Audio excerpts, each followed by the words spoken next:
Seemtirnak atumpi somthum le pakwa. Joseph le Potiphar I nupi.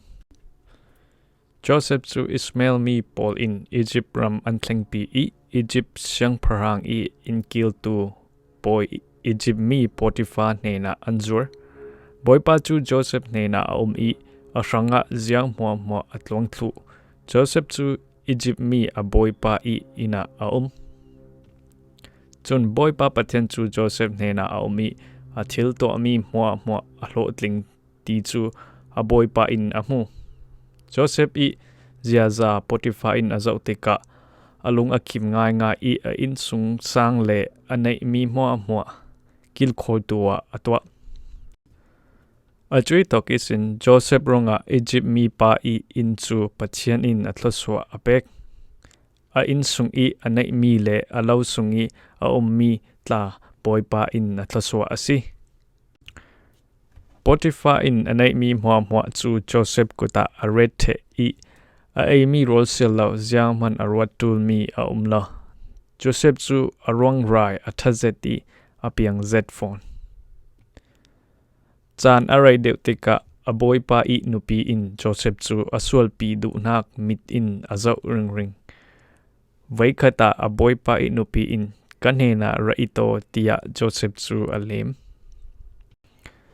Asina in Joseph chu a I anhena kay ma hitoki ka umronga ka boy pa in hi in sung sang thula pol ziang man a hlei kam tu lo in a anei mi mua kil khol tua ito asi.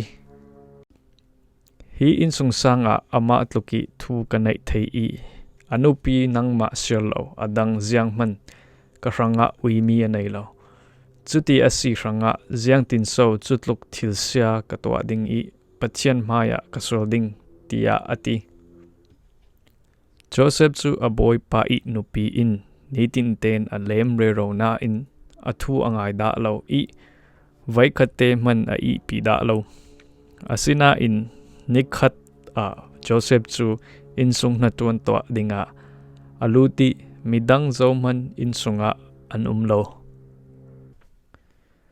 Chutika a boy nu chun Joseph chu a angki in aka I kanhena ito tia ati. Asina in Joseph chu lenga atlan suaki a angki chu a boy nu I kuta atanta. Joseph in a angki atanta I in sung isin atlan lo ti amutika. A boy nu chun a insang I nen Paul akaw I zau niku kapasal in hi Hebrew pa hi ka insang a arak shwe.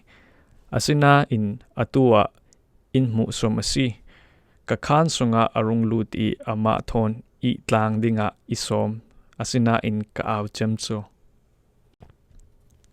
Chuti I ka aw ronga ka kianga akor tanta in atlan I lenga aswakasi tia ati.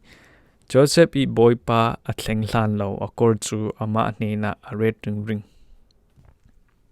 Apasa atleng tika chui thu chu asim Hebrew salpa na roi mi pa kha imu somtum I ka khan sunga alut asina in ka aw ronga atlan lo I akor long ka kianga atanta tia arakti.